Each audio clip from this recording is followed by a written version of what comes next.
2024 সাল বাংলাদেশ একটি হঠাৎ রায়ে তরুণদের স্বপ্ন যেন ভেঙে পড়ে।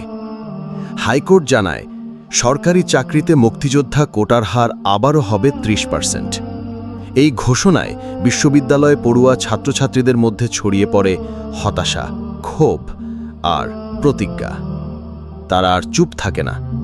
ঢাকা, রংপুর, রাজশাহী, খুলনা, চট্টগ্রাম, বাংলাদেশ জুড়ে একটাই স্লোগান ওঠে, পোটা নয়, মেধা চাই। এটা ছিল কোনো দলীয় আন্দোলন নয়, এটা ছিল মেধাবী তরুণদের আত্মপরিচয় রক্ষার লড়াই। 16 জুলাই রংপুর বেগম রোকেয়া বিশ্ববিদ্যালয়ের ছাত্র আবু সাঈদ শান্তিপূর্ণ আন্দোলনের সময় পুলিশের ছররা গলিতে গুরুতর আহত হন। তাকে দ্রুত হাসপাতালে নেওয়া হয়, কিন্তু শেষ রক্ষা হয়নি। রক্তক্ষরণে তার মৃত্যু ঘটে। এই মৃত্যু যেন পুরো জাতিকে কাঁপিয়ে দেয়। আবু সাঈদের রক্তে আন্দোলন হয়ে ওঠে আগুন। এর মধ্যেই ঢাকার রাজপথে ফুটে ওঠে আরেক মুখ, মীর মুগ্ধ, ঢাকা বিশ্ববিদ্যালয়ের সাহসী এক শিক্ষার্থী। আন্দোলনের সময় টিয়ার গ্যাস আর লাঠিচার্জের মধ্যে পড়ে গিয়ে আহত হন তিনি।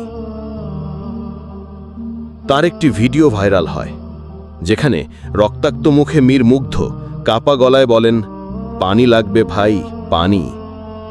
এই ডায়লগ কেবল পানি চাওয়ার আরতি নয়, এটা ছিল এক জেগে ওঠা প্রজন্মের ব্যথা, প্রতিবাদ আর চোখে জল মেশানো প্রতিজ্ঞা।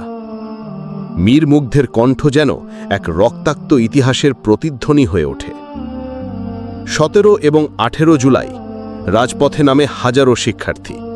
পুলিশি হামলা, টিয়ার গ্যাস, লাঠিচার্জ, তবুও কেউ থেমে যায়নি। এই আন্দোলন মেধার অধিকার আদায়ের লড়াই হয়ে দাঁড়ায়। এই আন্দোলন হয়ে ওঠে এক জাতির বিবেকের প্রশ্ন। 5ই আগস্ট জনগণের চাপে প্রধানমন্ত্রী শেখ হাসিনা পদত্যাগ করেন। এরপর 21 জুলাই সুপ্রিম কোর্ট রায় দেয়, কোটা কমিয়ে আনা হয় 7%, বাকি 93% পদ থাকবে মেধার জন্য। শেষ কথাগুলো, আন্দোলন সফল হয়, কিন্তু আবু সাঈদ আর ফিরে আসে না।